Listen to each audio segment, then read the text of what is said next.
Welcome to another episode of Euphoric, the podcast. We have such a special guest, you guys. Today, Natalie Halt is sitting across from me, and she is really a Renaissance woman who has done so much already in her life and is now pioneering the sober movement in Switzerland, which I just think is so fascinating. So, before we go all into her story and what she's doing in Switzerland, I just want to see how are you doing today, Natalie? I am doing really well. I'm super happy to see you. I haven't seen your face in a while, and it's so nice. Just be in touch again, Carolina. Yeah, so Natalie just graduated from our 5X verification program, just blazing as an expert. And yeah, now we get to catch up on this podcast to see how you've been doing. I think your story is so interesting. So I don't know if we should start at the very like back of it or like in the middle of it, but I'll start in the middle. So many people, and myself included, get really into alcohol as a means of sophistication. And I think so many people fall into this like food and wine world. And I did too. And I was in my 20s. I was trying to find myself. I was learning how to cook. I was watching Food Network every single day. I was watching, Top Chef. I read all these foodie books. And to me, it was like this idea that if I knew my wine, then I'm now a sophisticated person. And I used to like party and binge drink when I was younger, but now it was like trying to morph myself into something else, right? Into this sophisticated person. Now, I think Mhm. it's so interesting that you yourself actually became a sommelier, right? Because I think we have this image in our mind that some people are doing alcohol right, and the more sophisticated and the more cultured and the more you know your vintages, you're in that class of people, right? And I kind of want to break that myth down today because you obviously left alcohol behind, even though you were a sommelier. So tell us about that journey. Like, why did you step into that identity and roadmap for yourself? And then kind of how did you break up with alcohol, even though you had claimed it as part of your not only identity, but like even your profession, right? Which is, I think, a huge move to make. And I love having you on the show right now because I think so many people, again, are really in this myth that, well, sommeliers wouldn't have an issue with alcohol, or people in the food and wine industry don't have an issue with alcohol. And I know so many insiders inside who own wineries, who, work in restaurants, and nope, that is not the case. If you dig into the truth a little bit, and if they Yeah. want to get honest with themselves and with other people, yeah, they will usually admit. I mean, it's as you taught us so beautifully that, the more you drink, the more likely you are to have a problem with the alcohol. And that was certainly the case with me.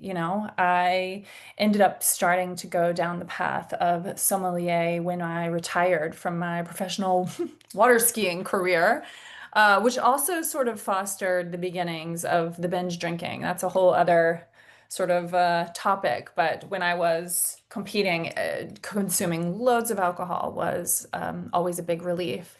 And so when I retired from that, I sort of moved into the yoga space, and after a while realized that I wanted to do something else. I'm gonna like that's not great. We might need to edit that out. Okay, I'm gonna clap. Okay, That was perfect. Yeah, and so I ended up going down the path of sommelier. When I was living in Charleston, South Carolina, I had two very small kids, and I was really, really looking for purpose. But I also have always had quite a good nose with wine. And I always really loved trying to figure out what region the wine was from, what the varietal was. And I would always surprise myself when I would be able to identify it. Interestingly enough, during COVID, I lost my sense of smell for a year. So that's not a sign from the universe. I don't know what is. So yeah, I actually almost moved my family out to Napa Valley. I went through about three different rounds of interviews with a natural wine company at the time. And you know, obviously back then, like I didn't think there was any kind of a problem. I just, like you, I can remember being 19 years old, going to Europe for the first time, ordering the glass of wine and feeling just so grown up. It was like my instant feeling of being an adult at a time where I was always so much younger than everyone else. So yeah, with this interview and this, the possibility of moving out to Napa, I really went headlong into all of it. And, it gave me full permission to consume, consume, consume because it was all for the sake of understanding the wine better. So yeah, that was kind of the beginnings of that. If we ended up moving to Denver after that, and I started selling natural wine, and Yeah, that also led to even more of the slippery slope because a part of the sales were, drinking it and convincing people to want to buy the wine because of how I thought it tasted. And of course you can spit, but I don't know, even at the time I was sort of the perception that, you needed to your palate goes all the way into the back of your throat, and if you're spitting it out, you're not fully like experiencing the taste. So then that just led to more and more and more consumption until, yeah, I finally had my rock bottom was in the middle of all of that. We had all been under lockdown. We finally had the chance to go out and I mean, I just had a bender, and it was one of those benders where, there's no telling how many drinks it was, but I ended up driving myself home, blacking out. I don't even remember the car ride home, blacking out in a bathtub. Carolina, like my kids waking up with vomit all over my home. I mean, it was just insane. It was just crazy. It was crazy. And so that was, the first attempt, but it was the first of many. Yeah.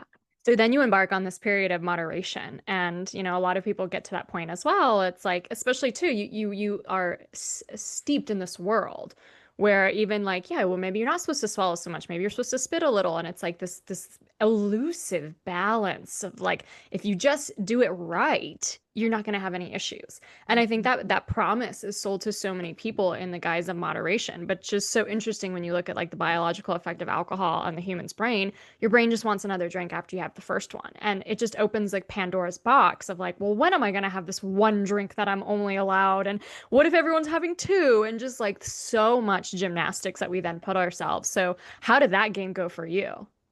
Oh, I mean, exactly like you just described. The mental gymnastics were unbelievable. And the negotiation. And, for me, I was also selling the line that, oh, if the wine doesn't have pesticides, it's not as bad for you. And I like really believed it. And so, I mean, once I realized that actually, no, it's not the pesticides that are, harming you, it's that it's ethanol. At that point, I think that was when I really started to want to play with the moderation, but moderation is the worst of all things. It is such a tease. Like you said, it's just, I don't know. I had 5 years of, trying to, I mean, and that was what really made it challenging for me, Carolina, was I had 5 years where I was like, I can't, I don't, this is my career now. This is how I make my living. This is what I do with my life. And I have a deep, deep passion for wine producers. I became a master of the Loire Valley with Wine Scholar Guild. And it was just so much of who I was that the idea of letting all of that go was just felt like soul crushing. So yeah, the definitely. And then when I ended up moving to Europe with my family, and this also, I had gotten sober for 9 months, and then we moved here into the vineyards. And I was like, well, I'll try being in the wine industry and not drink. And yeah, that didn't work out so well for me, Carolina. Yeah. Oh, gosh. Well, I want to go back a few steps to what you said earlier about like the non-pesticides wine and the organic wines. It's so fascinating. Sometimes you can see when a brand is a little sober curious because they'll start to recommend these like organic wines and like you're like, okay, well, they're only doing that because they recognize that normal wines give them hangovers. So they're trying to find like the alternative, the magic pill of like, oh, it's just because you've been drinking the wrong wine, as if the ethanol doesn't do it. And so I'm Mhm. watching this influencer. Her name's Shalene Johnson. She's in her like late 50s, I believe, and she's kind of like an influencer for menopause and for health and for weightlifting and just like an influencer for a lot of different lifestyle things. And I remember I've been watching and following her for years. And for a long time she was just talking about these organic wines, only have the natural wines. And then now in the last year, she's been alcohol free for the last year. She's openly talking about how much better she feels, everything, no hangovers, just amazing sleep.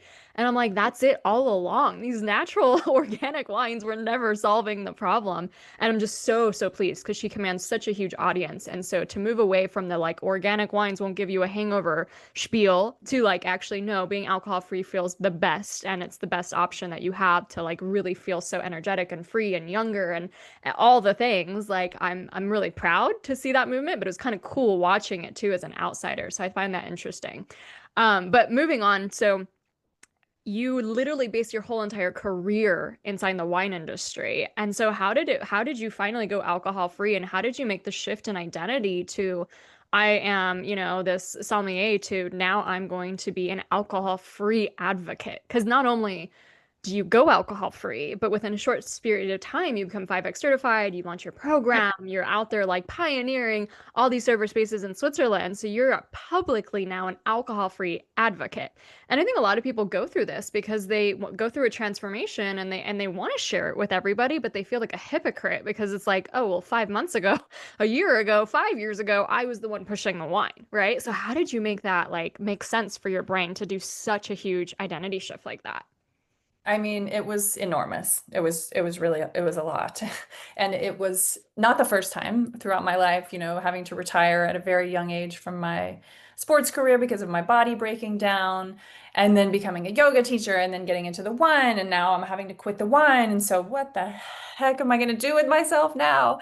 And I remember at the time thinking, I just need a little program. I just need something to like get me on the rails and because I had actually been doing AA. I don't know if you know that, Carolina. I was doing AA for I don't know about 5 months, I would say.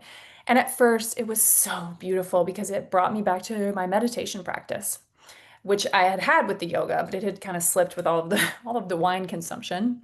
Something about with having being completely drunk and meditating just doesn't really go hand in hand, it turns out. So yeah, AA really turned me on to it really turned me on to my getting just like reconnected to myself, which was incredibly powerful.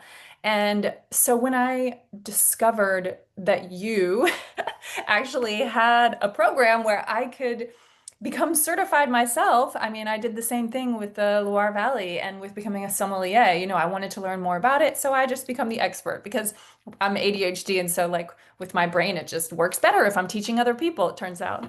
So, yeah, that was why. I forgot what the question was now. Clap. Yeah, about the identity. Oh, yes. Ah, yeah, the identity shift. Yes.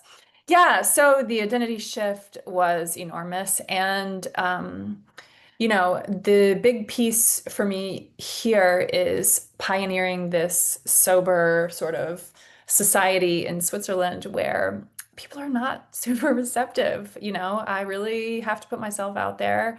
I can tell they, often will tune me out. I love my Swiss. I'm married to one. I'm Swiss. But it is deeply steeped in the cultural experience of being with each other, that's just what you do. And so, yeah, I mean, a lot of times my words are falling on, I hate to say it, but deaf ears. And so I do notice that with the younger generation, even though in Switzerland they start drinking at 16, which is just like such a nightmare. But with the younger generation, I am noticing there is more of an openness with this, the zebra striping. And, there's a woman who opened an alcohol-free bottle shop here, and she's still in business after like a couple of years. The natural wine shop closed down. So I'm like, okay, I guess, this is an indication of something. So, yeah, it's been really powerful. And, also to kind of bring it to where I am now, a large part of this identity shift has been me diving deeply, very, very deeply into the divine feminine, into my sacred experience with all of this. Um, yeah, so that's kind of a big piece of it as well. I've actually, the sober community in Switzerland is a little bit on the side to make space for my new program that I've created. Yeah. Oh, I can't wait to ask you all about it. I want to go back just a moment though to something you said about your ADHD brain. And I think Matt, I think it just makes sense for anybody because when you go for a lifestyle change and you are always in the identity of a student, you're like, well, I need to learn how to do this and I'm a beginner and whatnot. you're going to be stuck in that phase forever, you know?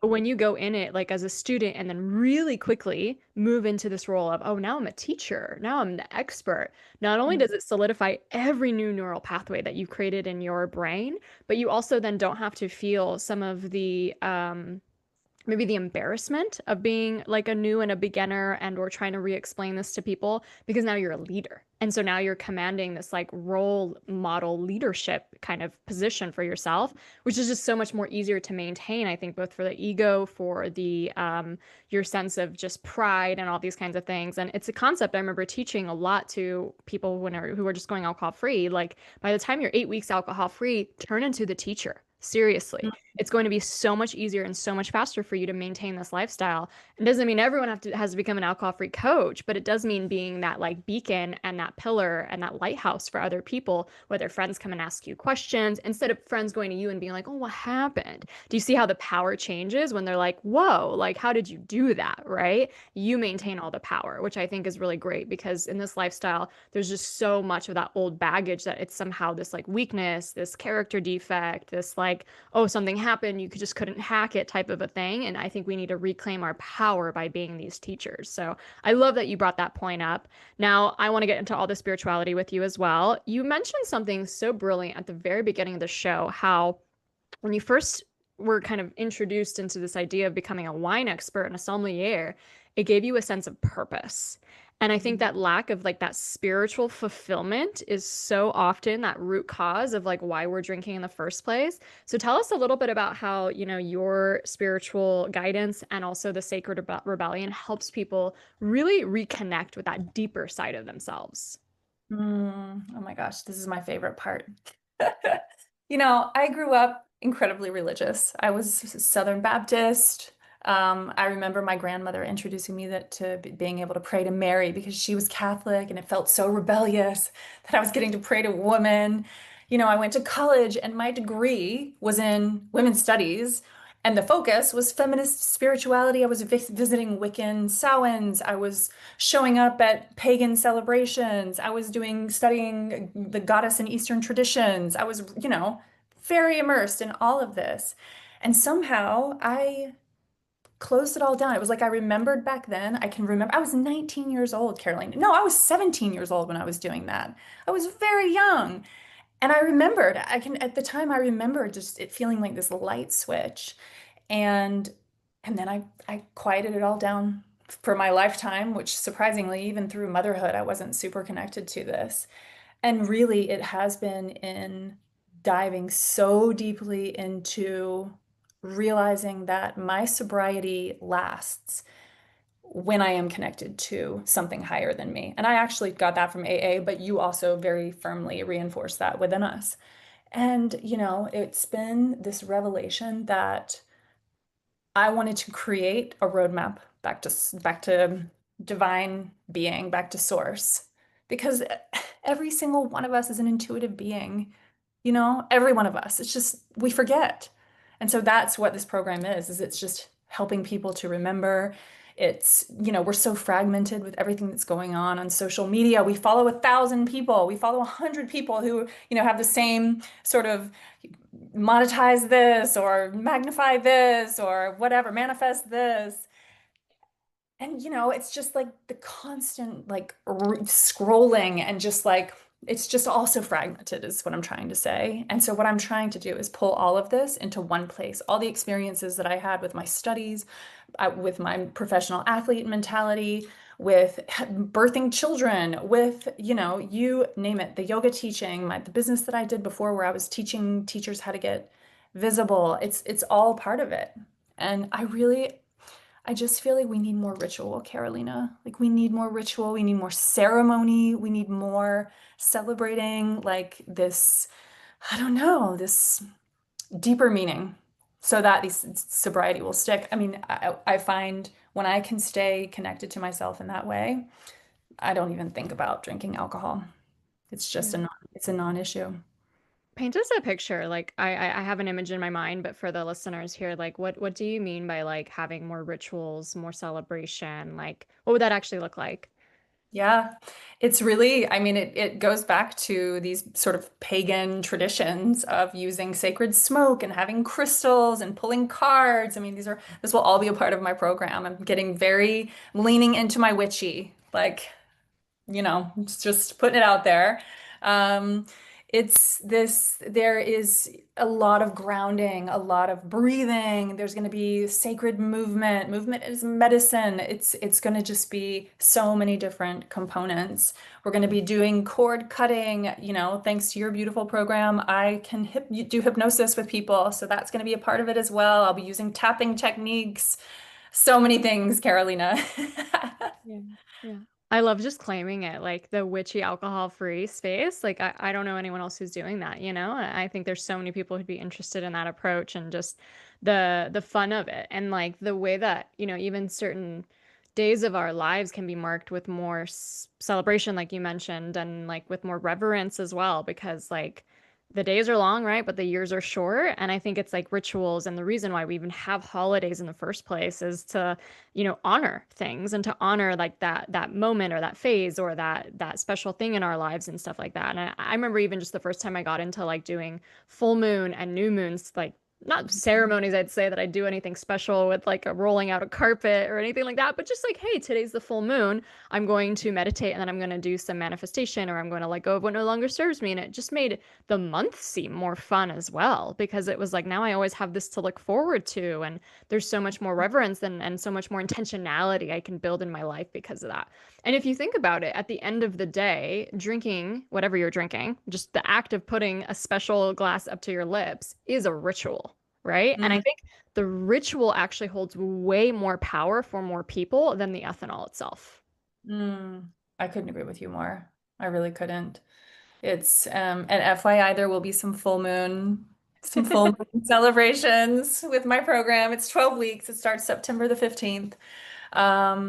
Yeah, another big piece of it that has sort of been the backbone of my sobriety journey is the truth telling. And this is the narrative sort of therapy that happens through the storytelling of our experience and really, as mindfully as we can, because I'm not a therapist, but digging into where it's gritty and feeling that pain and then trying to take that and turn it into something so that it's not just, causing anguish. Because I truly believe every single one of us has it inside of us. Yeah. Well, you are a poet. Like everyone should go follow you on Instagram because the way you spin words into just like expressing those really deep, even gritty truths is just very beautiful, very phenomenal. I'm very, very impressed with that. And I'm just honored, obviously, to have you on the show too, to be able to talk about these topics so deeply. I want to go back just a little few more steps and, kind of this idea of that romanticism we're talking about with alcohol and the sommelier life and then also, what do you do when you're surrounded by these cultural areas that really do produce a lot of wine? Like, are we ever going to change the culture of Italy and France and Switzerland and all these places where alcohol is so steeped, not just as the drinking culture, but also like the production, right? And I don't have an answer for that, nor is it our job to necessarily like, right, change like thousands of years of vineyard kind of culture and stuff like that. But what do you see as the solution to give more options to people to explore alcohol-free living in these areas that are so steeped into, the alcohol culture? And like, what do you think is the first steps too of like having these inclusive spaces in places like France or Switzerland or Italy or anything like that?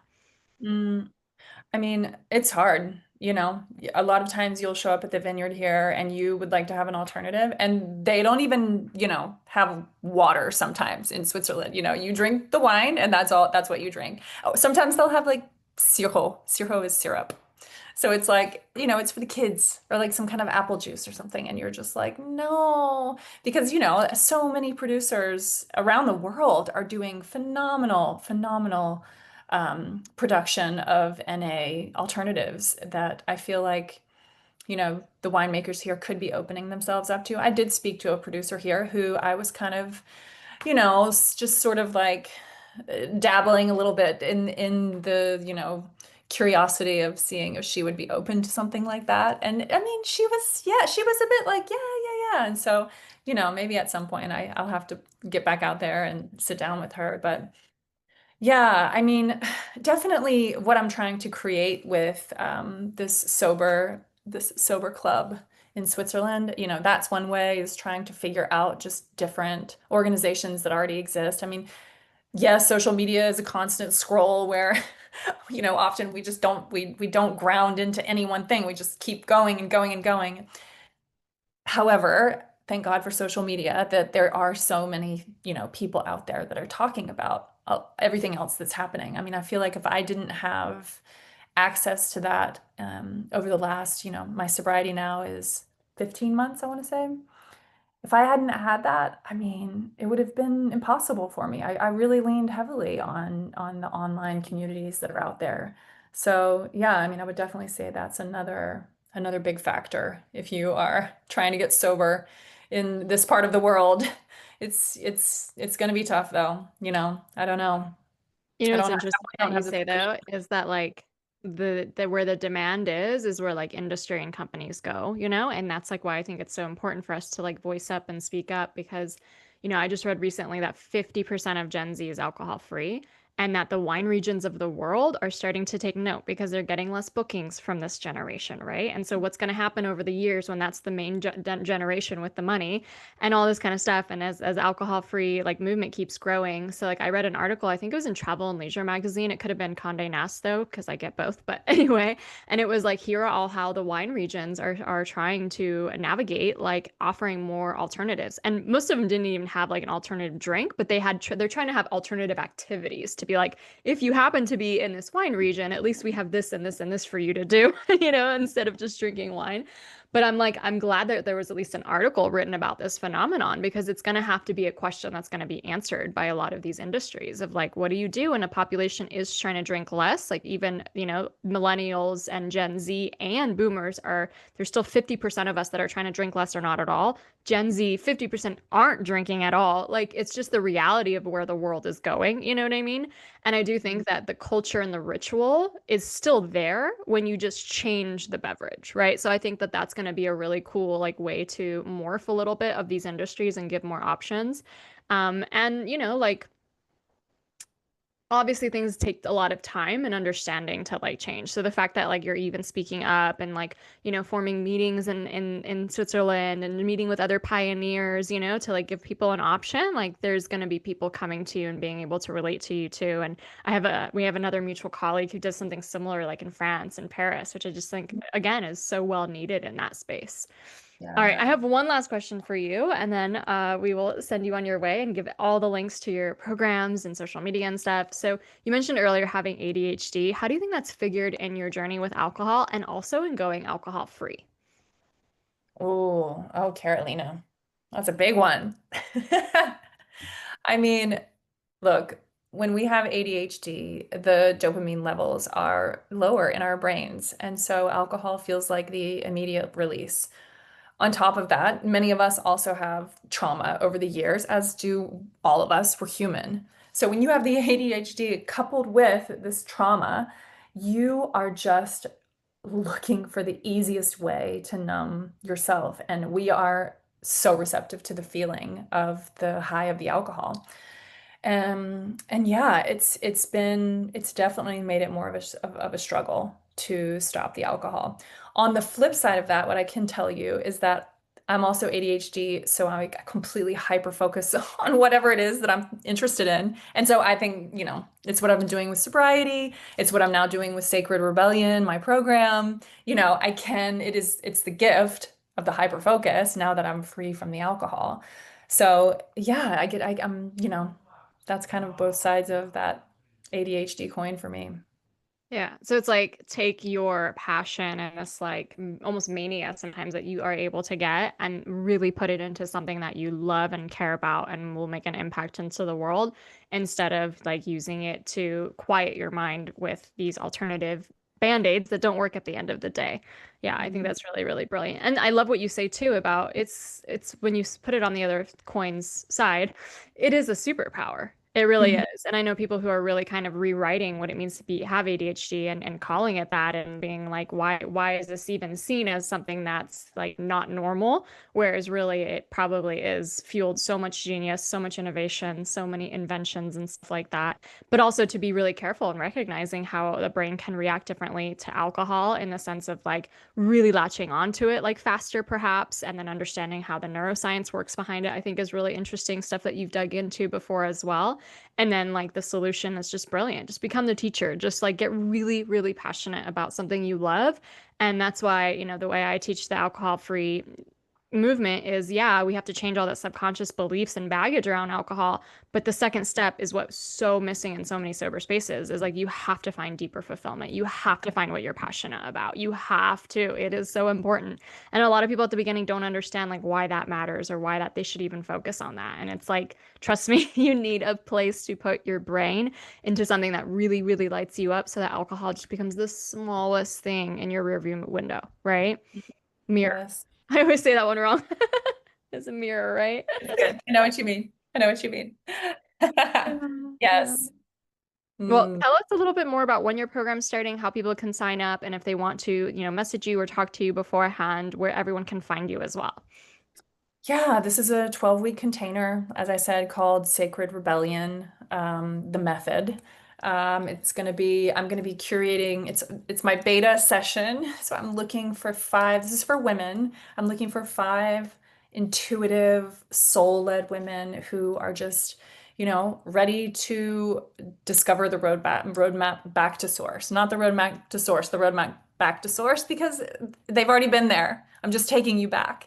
So yeah, so for 12 weeks, we'll meet once a week.